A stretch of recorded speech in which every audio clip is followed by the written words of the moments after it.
Listo. Buenas noches, chicos. Mi nombre es Francisco Julián Leguizamón Sosa.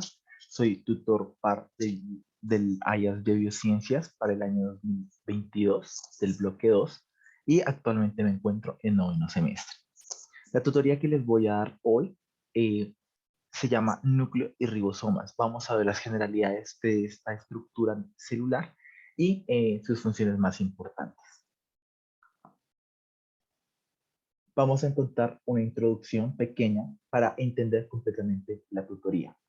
Para esa introducción quería hacerles un video cortico, pero en aras de tiempo se las voy a dar de forma rápida y posteriormente iniciemos la tutoría como tal.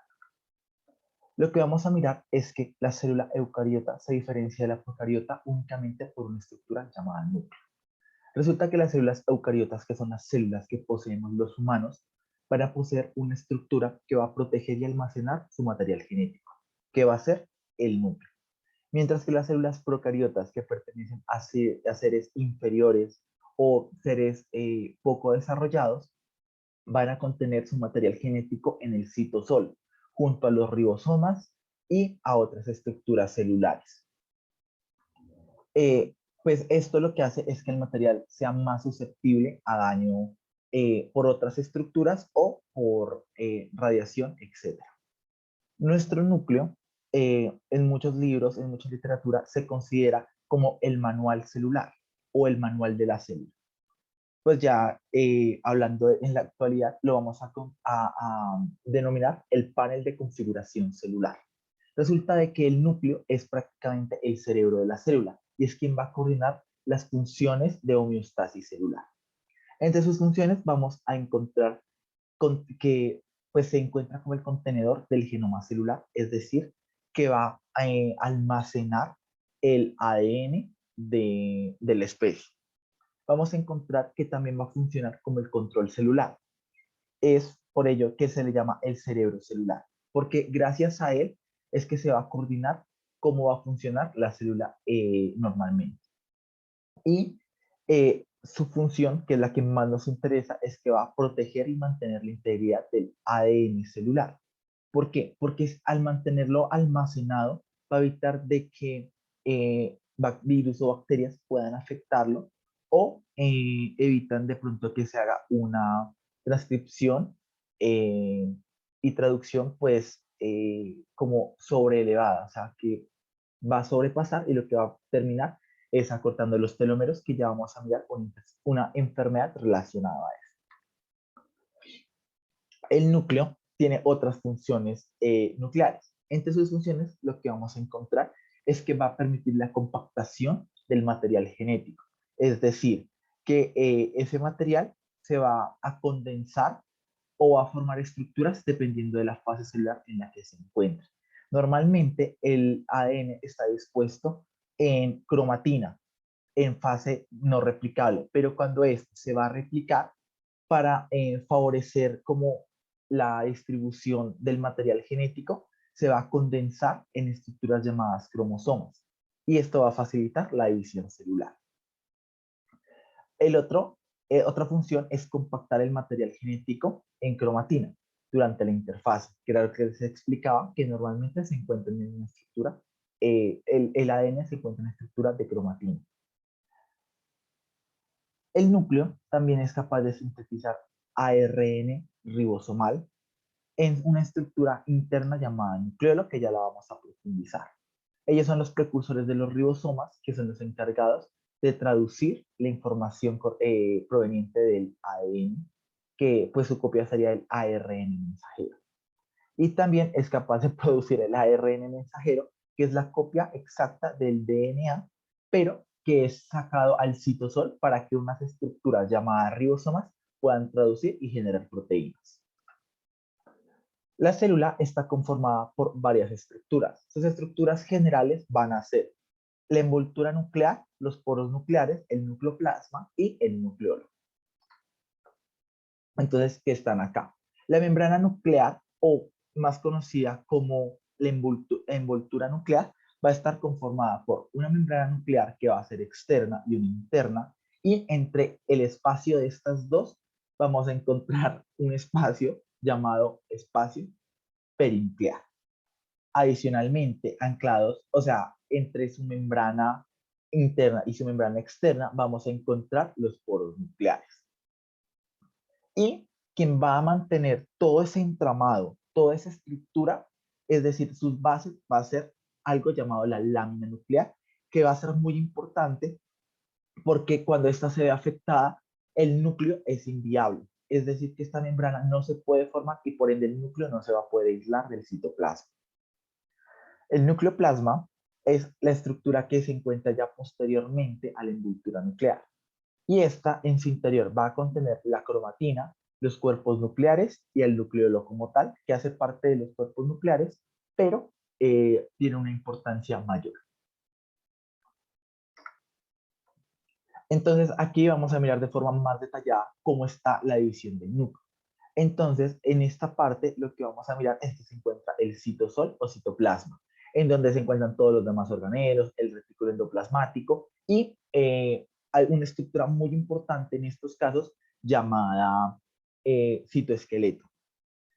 Aquí ya encontramos la envoltura nuclear, que está conformada por una membrana nuclear externa y una membrana nuclear interna.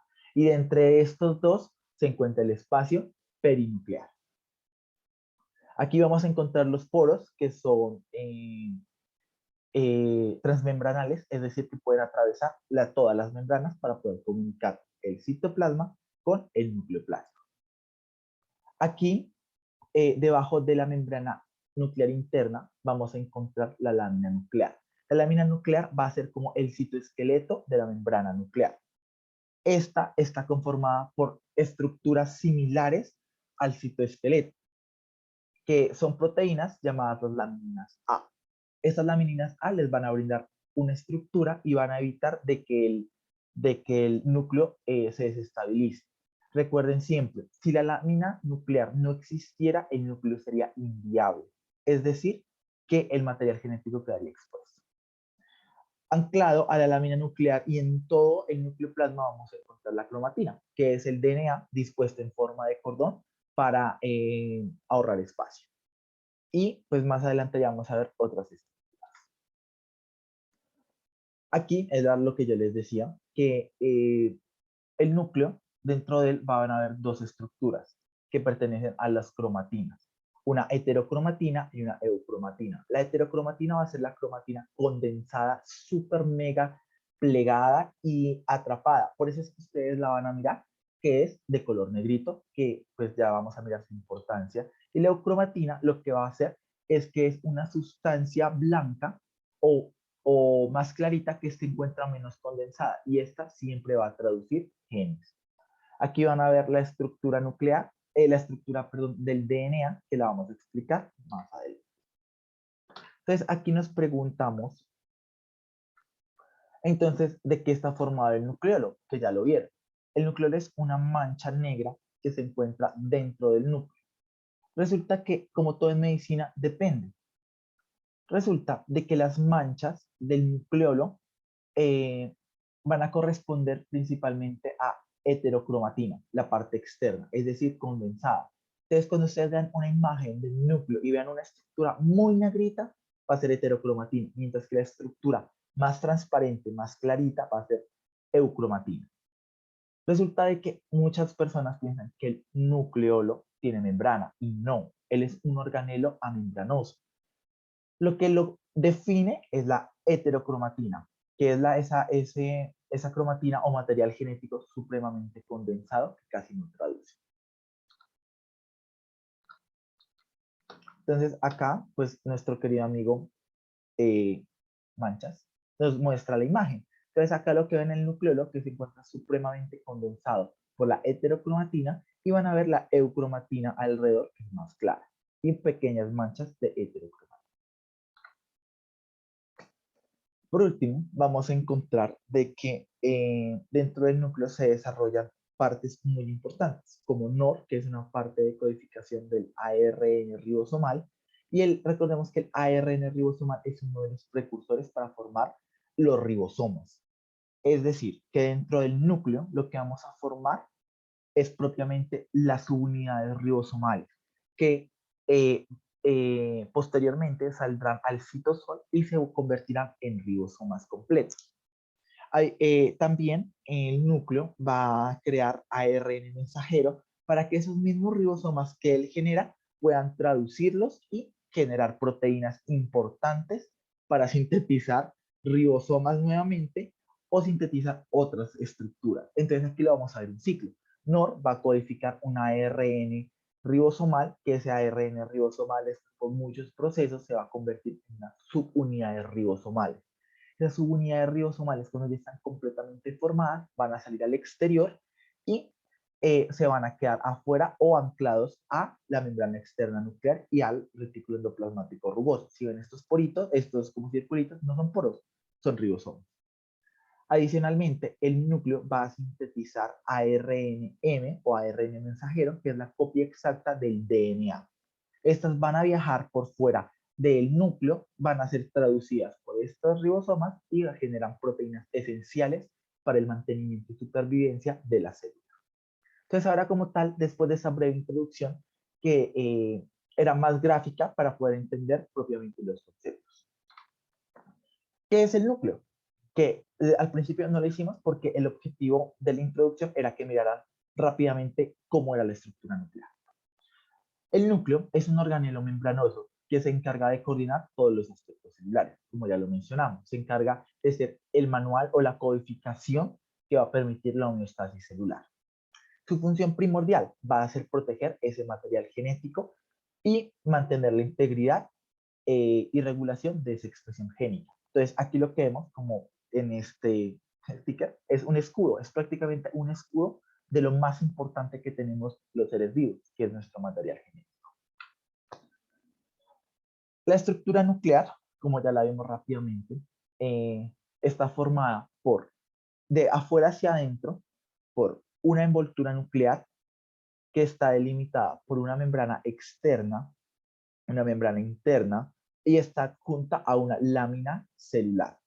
Aquí, en estos huequitos que vemos aquí, van a corresponder a los poros, que son fenestras o ventanas de la envoltura celular que van a permitir el paso de macromoléculas y moléculas apolares. Este es el retículo endoplasmático que está adherido a la membrana externa nuclear y a pesar de que ellos están pegadas, sus componentes estructurales son diferentes. Aquí pues vamos a mirar todos estos punticos chiquiticos, son los ribosomas que van a permitir la traducción. Y estas vesículas o estos circuitos son vesículas que salen del retículo transportando proteínas o moléculas. Ya en el interior vamos a encontrar la lámina nuclear, el nucleoplasma, que es decir, el citosol, pero del núcleo, y vamos a encontrar toda la cromatina. La rosadita que ven aquí va a corresponder a la eucromatina y la más moradita a la heterocromatina. Y como ya les expliqué, el nucleolo está compuesto en su gran mayoría por heterocromatina. Adicionalmente, del núcleo existen otros cuerpos celulares, que son los cuerpos de Cajal y otros cuerpos que en este momento lo escribí mal, lo siento. Estaban en la introducción, ahí están los verdaderos nombres de los cuerpos nucleares. Aquí ocurrió un error en la diapositiva. La envoltura nuclear, que es lo que le permite al núcleo ser el núcleo, está constituida por 4 estructuras, una membrana externa, una interna, la lámina nuclear y el complejo del poro. La lámina nuclear, que es lo que yo diría que es la parte como más importante para definir el núcleo.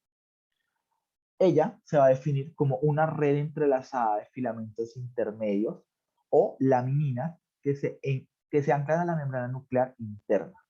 Entonces, aquí como vemos en la imagen, vamos a tener que estas fibritas o laminitas amarillas va a corresponder a los filamentos de la lámina nuclear. ¿Cuál va a ser su función? Es brindarle estructura a la envoltura nuclear. Es prácticamente su esqueleto y ayudar a regular el ciclo celular. ¿Por qué es importante? Como ya les expliqué, si ella se pierde, el núcleo se pierde. Entonces lo que vamos a mirar es que la laminina está formada por una proteína que hace parte de los componentes de el citoesqueleto. Recordemos que el citoesqueleto tiene tres tipos de proteína. Entre ellos destaca la laminina A. La lámina nuclear en su mayoría va a estar constituida por ese material, laminina A, que es lo amarillito. Y ya vamos a ver de que esa proteína, cuando no se pega bien o proteínas que la transportan se quedan pegadas a ella, va a causar una enfermedad grave llamada progeria, que no, va a causar de que las personas nazcan con una edad avanzada y mueran a temprana edad, aproximadamente a los 13 años. Entonces lo que vamos a mirar es que aquí tenemos la membrana externa, la interna, y vamos a encontrar la lámina. Aquí adjunto vamos a encontrar el poro, que es transmembranal, y vamos a encontrar unas proteínas a las que esa misma lámina se va a anclar a la membrana interna del núcleo. Entonces aquí miramos lámina nuclear, complejo del poro, y esta es una imagen vista en microscopía en donde se muestra el entramado del núcleo, de la lámina nuclear. Si ven que es como un costalito que está tejido, entonces eso es, ellos son prácticamente un tejido que soporta. ¿Listo? Entonces su estructura, son capaces de enlazarse a proteínas transmembranales de la membrana interna, como ya les he explicado. Las proteínas transmembranales, para que lo recuerden, son caracterizadas porque pueden atravesar membranas de un lado a otro. Las proteínas transmembranales que van a estar asociadas al anclaje de la lámina nuclear van a ser la LBR, que es el receptor de la laminina B, la hemerina y la distrofina. Esas proteínas adicionalmente van a unir el citoesqueleto nuclear con el citoesqueleto plasmático. Y también la lámina nuclear se puede unir o asociar a la cromatina por medio de las histonas H2A y H2B. Entonces, para que tengan una mejor explicación, aquí lo que vamos a encontrar es nuestra lámina nuclear, nuestras proteínas transmembranales que van a ser esta, la hemerina y la LBR, que pues aquí en la imagen no las muestran transmembranales, pero sí atraviesan las membranas. Vamos a encontrar de que el esqueleto nuclear, que es la lámina nuclear, va a unirse a la proteína transmembranal y esa a su vez se va a unir al citoesqueleto. Recordemos que el citoesqueleto es lo que le brinda estructura a la célula. Él mantiene a los organelos fijos, mantiene a la membrana celular fija y con su forma. Si el citoesqueleto no existiera, pues la célula como tal no existiría. Entonces, ¿por qué ustedes creen que es esta unión? Resulta que esta unión lo que hace es que va a permitir de que cuando la célula se mueva, el núcleo sea dinámico. ¿Listo? Porque es que imagínense de que la célula se mueva y el núcleo flotando se va a chocar y puede dañar su estructura. Listo. La lámina nuclear, aparte de la capacidad de pegarse a proteínas transmembranales, es capaz de protegerse o adherirse a la membrana nuclear interna. Entonces, ¿cómo lo va a hacer? Esto se agradece gracias a un proceso eh, de, se me olvidó en este momento, pero que lo hace el farmecilo, que es un grupo farmecilo, que es farmelización. Gracias a la farmelización es lo que vamos a lograr que esa proteína se adhiera a la membrana. Entonces lo que vamos a ver es que en el núcleo vamos a tener un DNA que va a codificar para el gen de la laminina A. Él lo codifica, se crea un RN mensajero, este va, sale, listo. Los ribosomas lo leen y generan la proteína de la laminina A. Para que ésta se pueda pegar perdón, a la membrana nuclear externa, va a requerir de un grupo farmecilo. El farmecilo se va a adherir a la proteína y lo que va a hacer es que va a cederle un grupo llamado ay,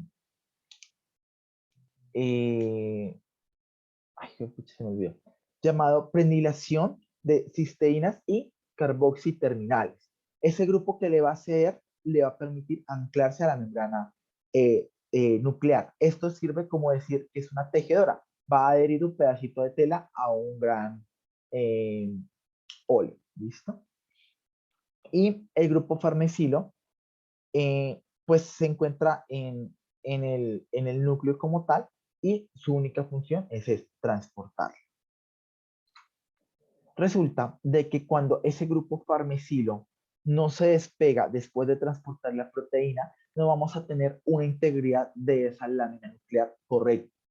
Y el no tenerla, lo que va a hacer es que el núcleo como tal no va a ser como redondito o elipse, sino que va a ser más como una gelatina. Y al ser una gelatina, lo que va a permitir es que la cromatina salga del núcleo porque van a haber unas fenestras y esas fenestras al salir van a ser, esas fenestras al existir va a salir el material genético y los ribosomas lo van a empezar a traducir, a transcribir, perdón. Y la transcripción y procesos de creación de nuevas proteínas, etcétera, etcétera, etcétera, van a favorecer a que unas estructuras llamadas telómeros se acorten. Los telómeros es lo que va a definir prácticamente cuántos años vamos a vivir. Si estos telómeros se acortan porque el material genético está replicándose y replicándose, traduciéndose, etcétera, etcétera, etcétera, al recortarse tan rápidamente vamos a tener un proceso de envejecimiento rápido. Y a eso es lo que le vamos a llamar la progeria. ¿Qué es estos niños?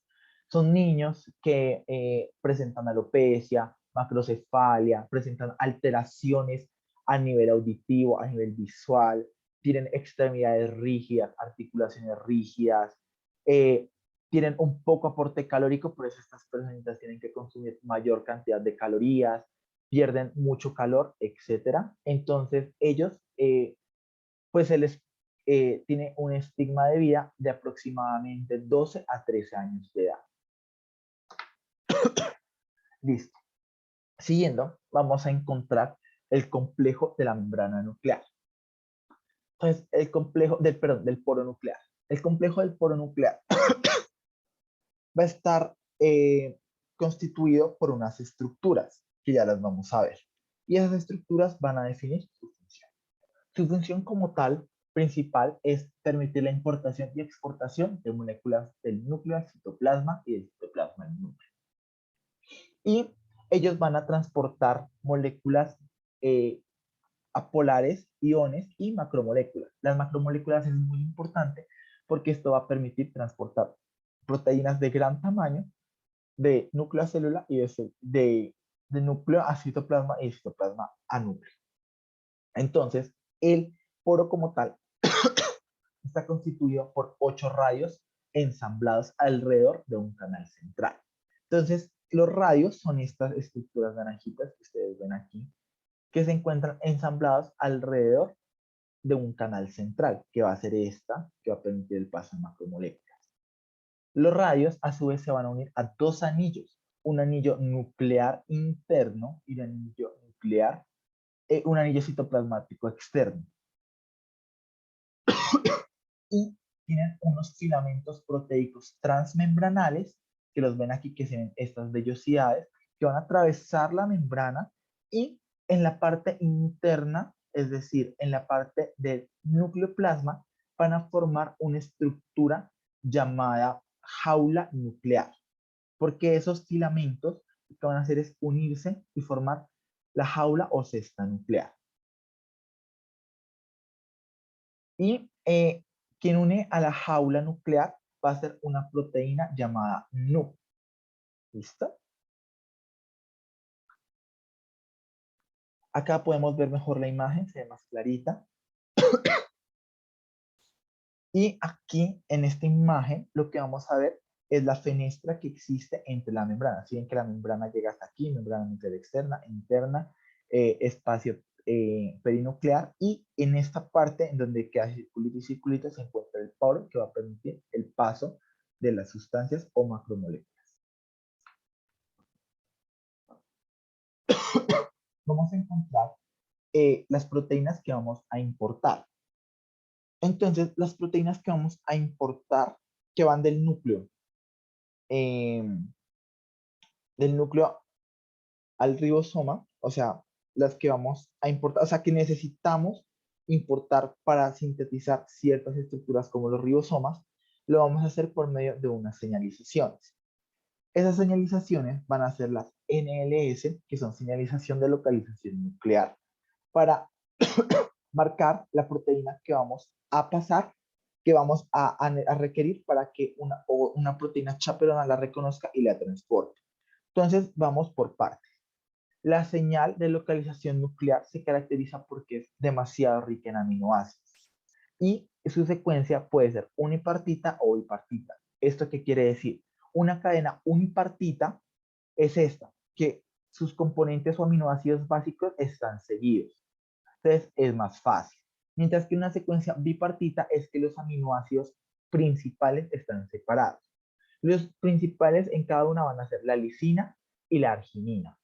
¿Listo? Y esa señalización va a ser reconocida por las importinas. ¿Qué proteínas necesitamos importar al núcleo? Entonces, el núcleo va a requerir de proteínas que se sintetizan por estructuras que él mismo creó. Proteínas necesarias para el ensamblaje ribosomal. Factores de transcripción para la activación o inactivación de genes. Esto lo que permite es regular el material genético. Porque es que muchas veces no vamos a requerir de activar ciertos genes, porque en realidad esa estructura del cuerpo no la requiere. Entonces, estos factores lo que van a hacer es inactivar esa región para que no se haga eh, una transcripción y después una posterior traducción, sino que no se lea, o sea, que sea una zona que no se va a leer. Y la enzima de replicación, transcripción y maduración, son enzimas que van a favorecer estos procesos. Entonces, ¿qué proteínas vamos a exportar? Es decir, que van a ir fuera del núcleo, o sea, del núcleo a citosol. Entonces, son exportadas para cumplir su función fuera del núcleo o para ser degradadas.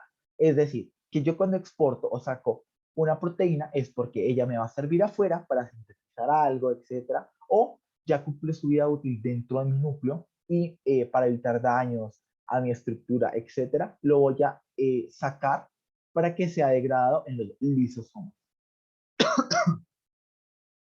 Estos van a tener una señal diferente, que va a ser la NS, o señal de exportación nuclear. Esa señal es reconocida por unas proteínas llamadas exportinas. Entonces las exportinas van a reconocer a la señal de exportación nuclear, mientras que las importinas van a reconocer a la señal de localización nuclear. ¿Qué proteínas vamos a exportar del núcleo? Vamos a exportar subunidades ribosomales para que afuera se puedan juntar y sintetizar los ribosomas, ARN mensajero para producir esas proteínas, ARN de transferencia que va a llevar la información de la proteína que necesitamos traducir, un micro ARN y factores de transcripción. El transporte eh, de proteínas o importación. Entonces, ¿cómo la vamos a hacer? Entonces, este es nuestro medio extranuclear o el citoplasma y este es nuestro nucleoplasma. Entonces, lo que vamos a encontrar es que vamos a tener una proteína que ya fue señalada por medio de la NLS, que esta va a ser la proteína de localización. La proteína de localización es reconocida por una importina. La importina como que detecta a esa señalización. Ella dice, como que aquí estoy sintiendo que alguien está señalizada y necesita un transporte. Ellos son como un carrito o un Uber que va a transportarlos de un sitio a otro. Ellos están acoplados a una proteína llamada RAN-GDP, que es como decir el combustible que las va a mover. Es decir, la importina va a ser un carrito y la GDP va a ser la gasolina que va a permitir esa movilización. Entonces, ellas juntas van a reconocer a la proteína señalizada y se van a juntar a ella. Al juntarse, lo que van a hacer es formar un gran complejo o una macromolécula, que estas moléculas son difíciles de pasar, pero por codificaciones que tiene el GDP van a permitir ser reconocidas por el poro nuclear. Entonces, aquí no sé si de pronto ustedes habrán visto Titanes del Pacífico, que es una película pues ya un poquito viejita, que hay un portal como de una dimensión a otra y salen unas bestias raras llamadas Kaiju. Aquí pasa lo mismo y la única forma de poder entrar o salir de su mundo es que ellos tienen una codificación que les permite transportar. Exactamente es lo que pasa aquí. La GDP, aparte de ser la gasolina, va a ser como el código de barras. Entonces, el núcleo va a detectar ese código de barras y va a permitir que pase. Entonces, continuando, después de que ya hemos formado esa macromolécula o esa macroproteína o ese gran complejo, este va a atravesar el núcleo. Y una vez llega al núcleo, va a haber... Bueno, una vez llegado al núcleo, lo que va a pasar es que va a haber una proteína, una enzima, perdón, llamada RAN-GEF. El RAN-GEF va a ser como un puño súper fuerte y va a, a, a desintegrar esa macromolécula o ese macrocomplejo. También va a llegar una estructura llamada, eh, perdón, llamada, bueno, o sea, después de este desacople, perdón, es que aquí me confundí. Listo, llega la macromolécula y lo que va a pasar es que la GTP, que está aquí, que es esta naranjita, junto a la enzima RANGEF, lo que van a hacer es desacoplar este entramado. Y al desacoplarla van a liberar el GDP dentro del núcleo y el GTP va a transportar a la importina hacia afuera y van a liberar a la proteína para que se quede dentro del núcleo. ¿Listo? Sé que puede haber sido confuso, es que me equivoqué porque no podía ver bien la proteína, entonces, eh, pues me equivoqué en un pedacito, pero ya está ahí. Listo, sigamos. El transporte de moléculas, que va a ser la exportación, lo que vamos a mirar es que va a ocurrir algo similar. Inicialmente vamos a tener a nuestra proteína que está marcada por NES, que va a ser la señalización de exportación nuclear. Listo, ella es reconocida por las exportinas. Las exportinas también, al igual que las exportinas, dicen, uy, hay alguien que necesita salir. Necesitas un Uber y la proteína le dice, sí, pero necesitamos recargar gasolina.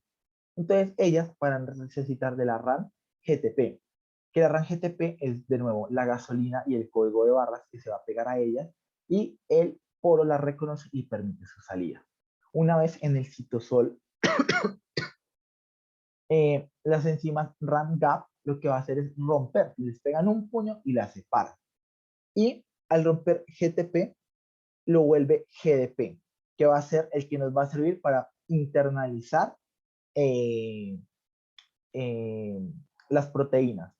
Y pues aquí nuestro GDP lo que va a hacer es ganar un fósforo. Y pues ya posteriormente nuestra proteína ya queda libre en el citosol.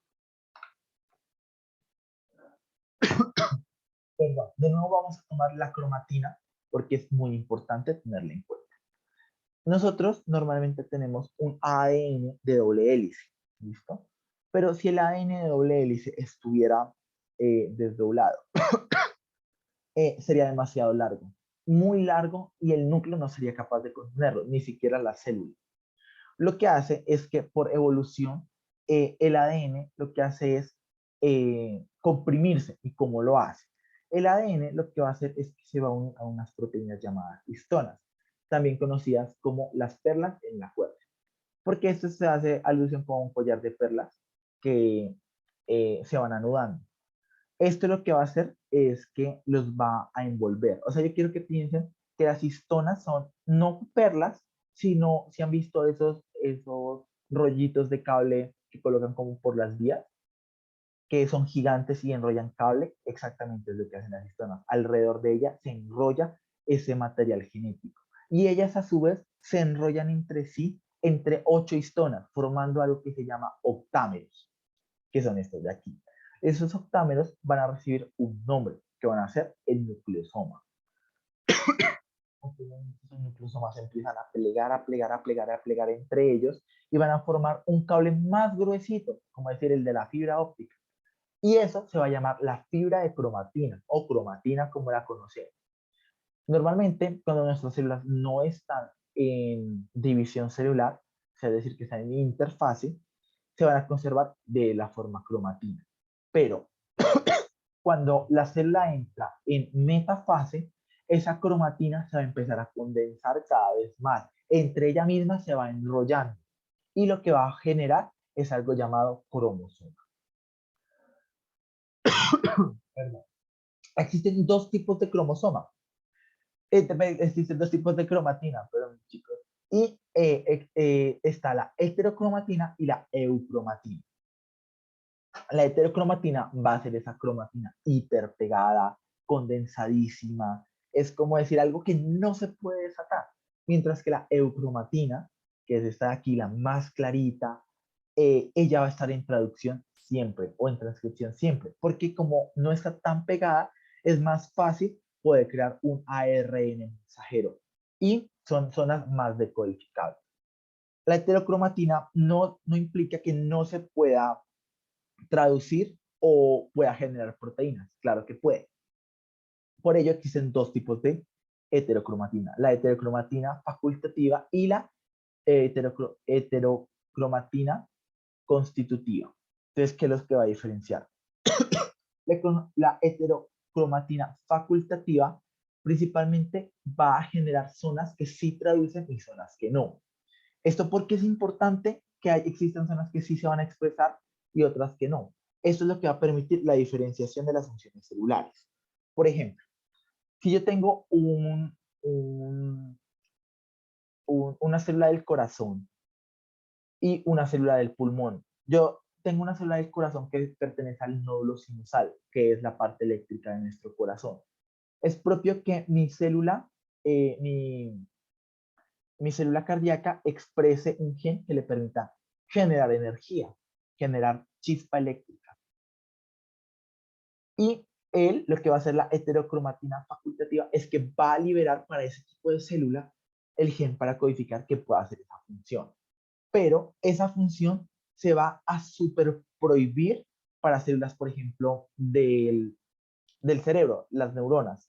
O sea, o no las neuronas porque ya sí traducen electricidad, pongámoslo algo más simple. No sé, eh, los neumocitos.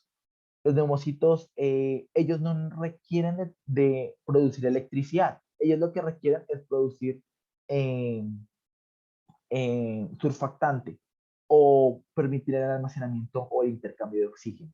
Entonces la heterocromatina no va a decodificar que ellos produzcan eh, electricidad, sino que produzcan eh, surfactante. Entonces, eso es lo que se va a diferenciar.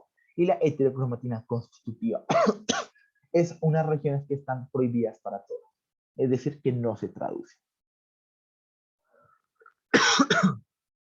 Y ahorita ya vamos a hablar de la estructura final, que es el nucleolo. El nucleolo es un subcompartimiento intranuclear amembranoso, como ya le expliqué, no tiene membrana, a pesar de que en las fotos sí uno se pudiera confundir, identificada en el microscopio por verse como una mancha, como la ven aquí, ¿sí ven? Célula, citoplasma, núcleo y nucleolo. El nucleolo está compuesta por tres estructuras. Un componente fibrilar denso, un componente de centro fibrilar y un componente granular. Esos tres componentes van a codificar funciones exclusivas que van a permitir la síntesis y fabricación de los ribosomas. Que recordemos que el ribosoma es la maquinaria para producir proteínas y esas proteínas produzcan una homeostasis celular y por ende una homeostasis sistémica. Su síntesis, su función principal es la síntesis de ribosomas y también pueden generar la síntesis de ribonucleoproteínas SRP, que son las que van a quedarse como en el retículo endoplasmático y van a permitir de llevar proteínas de traducción que se encuentran en el citosol al retículo endoplasmático para que acaben su traducción ahí. El centro fibrilar, que es este de aquí, este, el que es señalado con la flechita roja, va a tener la función de transcribir el ADN para sintetizar ARN ribosomal. Los centros fibrilares densos, que son estos más negritos que están alrededor del centro fibrilar, se van a encargar principalmente de recortar la información del ARN ribosomal. Es decir, el ARN ribosomal es una cuerda larga de 50 metros, pero yo únicamente necesito 10 metros. Entonces yo voy a seccionar esas partes y después de seccionar esas partes las voy a coger y las voy a juntar para generar una cuerdita de 10 metros. Es prácticamente lo mismo. Y el centro granular es el que va como a determinar las subunidades ribosomales. Es decir, que él va a permitir la formación completa de las subunidades ribosomales. El ensamblaje no se realiza dentro del núcleo, pero existen proteínas que sirven para que las subunidades queden estables y puedan salir del núcleo a citoplasma y una vez afuera se puedan conjugar. Y por último, pues ya encontramos que existen los ribosomas procariotas y los ribosomas eucariotas. Los ribosomas procariotas van a contener una subunidad 50S, 30S, mientras que los seres eucariotas vamos a tener una unidad 40S y una unidad 60S. Y listo, eso es todo, muchachos. Muchas gracias por ser mis estudiantes y espero que les sirva mucho el video. Disculpen la tardanza, es que el primer video se me eliminó. Entonces les volví a subir esto. Que estén muy bien y que les vaya muy bien en su MRC. Muchas gracias.